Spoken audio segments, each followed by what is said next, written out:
किताब मुकद्दस में से अमाल के 13वें बाब की तिलावत।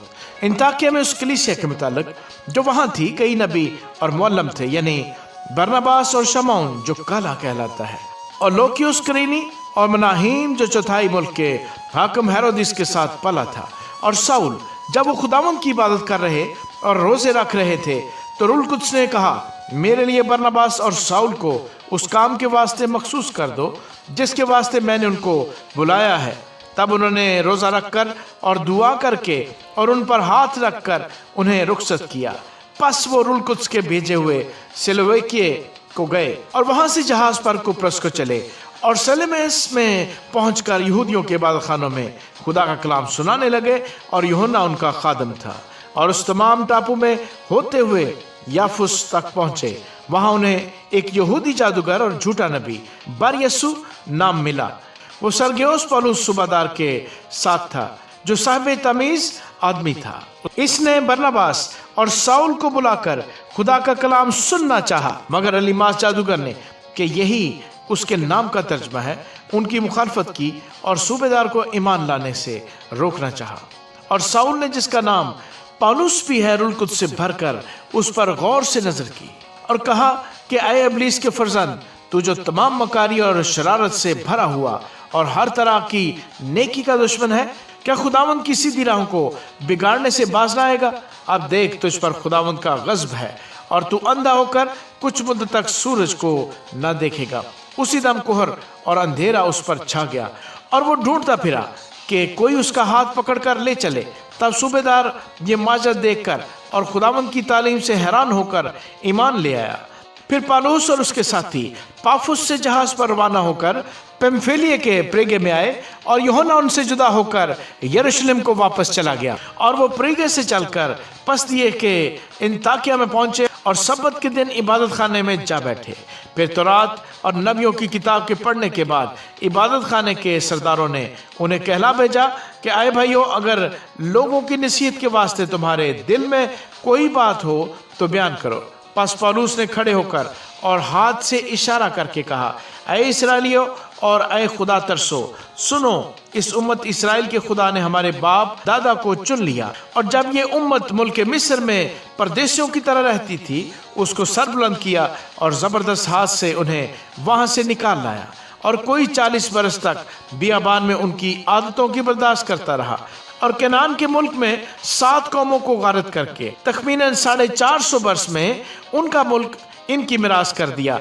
और इन बातों के बाद सैमुअल नबी के ज़माने तक उनमें काजी मुकर्रर किए। इसके बाद उन्होंने बादशाह के लिए दरख्वास्त की और खुदा ने बिन्यामीन के कबीले में से एक शख्स साउल कैस के बेटे को 40 वर्ष के लिए उन पर मुकर्रर किया।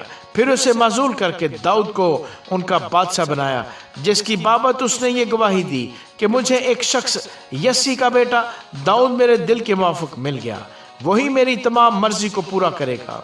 इसी की नस्ल में से खुदा ने अपने वादे के मुआफिक इसराइल के पास एक मुनज्जी यानी यीशु को भेज दिया, जिसके आने से पहले यूहन्ना ने इसराइल की तमाम उम्मत के सामने तौबा के बपतिस्मे की मुनादी की। और जब यूहन्ना अपना दौर पूरा करने को था तो उसने कहा कि तुम मुझे क्या समझते हो?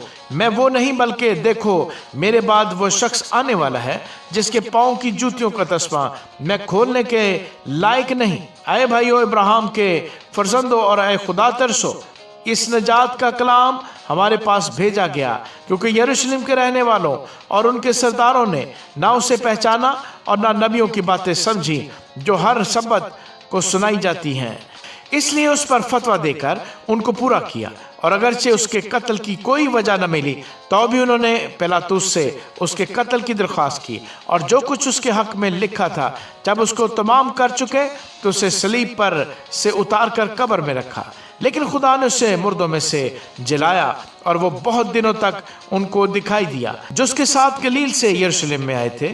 उम्मत के सामने अब वही उसके गवाह हैं। और हम तुमको उस वादे के बारे में जो बाप दादा से किया गया था ये खुशखबरी देते हैं कि खुदा ने यीशु को जिलाकर हमारी औलाद के लिए उसी वादे को पूरा किया। चुनाचे दूसरे मजमूर में लिखा है कि तू मेरा बेटा है, आज तू मुझसे पैदा हुआ। और उसके इस तरह मुर्दों में से जलाने की बाबत कि फिर कभी न मरे, उसने यूं कहा कि मैं दाऊद की पाक और सच्ची नेमतें तुम्हें दूंगा चुनाचे वो एक और मजमूर में भी कहता है कि तू अपने मुकद्दस के सड़ने की नौबत पहुंचने ना देगा, क्योंकि दाऊद तो अपने वक्त में खुदा की मर्जी का ताबेदार रहकर सो गया और अपने बाप दादा से जा मिला और उसके सड़ने की नौबत पहुंची, मगर जिसको खुदा ने जलाया उसके सड़ने की नौबत नहीं पहुंची। बस ए भाइयों, तुम्हें मालूम हो कि उसी के वसीले से तुमको गुनाहों की माफ़ी की खबर दी जाती है, और मूसा की शरीयत के बायस जिन बातों से तुम बरी नहीं हो सकते थे, उन सब से हर एक ईमान लाने वाला उसके बायस बरी होता है। बस खबरदार, ऐसा ना हो कि जो नबियों की किताब में आया है वो तुम पर सादिक आए कि ऐ तहकीर करने वालों, देखो, ताज्जुब करो और मिट जाओ, क्योंकि मैं तुम्हारे ज़माने में एक काम करता हूँ, ऐसा काम कि अगर कोई तुमसे बयान करे तो कभी उसका यकीन ना करोगे। उनके बाहर जाते वक्त लोग मिन्नत करने लगे कि अगले सबत को भी ये बातें हमें सुनाई जाएं। जब मजलिस बर्खास्त हुई तो बहुत से यहूदी और खुदा प्रस्त नौमरीद यहूदी पौलुस और बरनबास के पीछे हो लिए। उन्होंने उनसे कलाम किया और तरगीब दी कि खुदा के फजल पर कायम रहो। दूसरे सबत को तकरीबन सारा शहर खुदा का कलाम सुनने को इकट्ठा हुआ, मगर यहूदी इतनी भीड़ देखकर हसद से भर गए और पौलुस की बातों की मुखालफत करने और कुफर बकने लगे। पौलुस और बरनबास दलेर होकर कहने लगे कि ज़रूर था कि खुदा का कलाम पहले तुम्हें सुनाया जाए, लेकिन चूंकि तुम उसको रद्द करते हो और अपने आप को हमेशा की ज़िंदगी के नाकाबिल ठहराते हो, तो देखो हम गैर कौमों की तरफ मुतवज्जे होते हैं, क्योंकि खुदावन ने हमें यह हुक्म दिया है कि मैंने तुझको गैर कौमों के लिए नूर मुकर्रर किया ताकि तू ज़मीन की इंतहा तक निजात का बायस हो। गैर कौम वाले ये सुनकर खुश हुए और खुदा के कलाम की बड़ाई करने लगे, और जितने हमेशा की ज़िंदगी के लिए मुकर्रर किए गए थे ईमान ले आए, और उस तमाम इलाके में खुदा का कलाम फैल गया।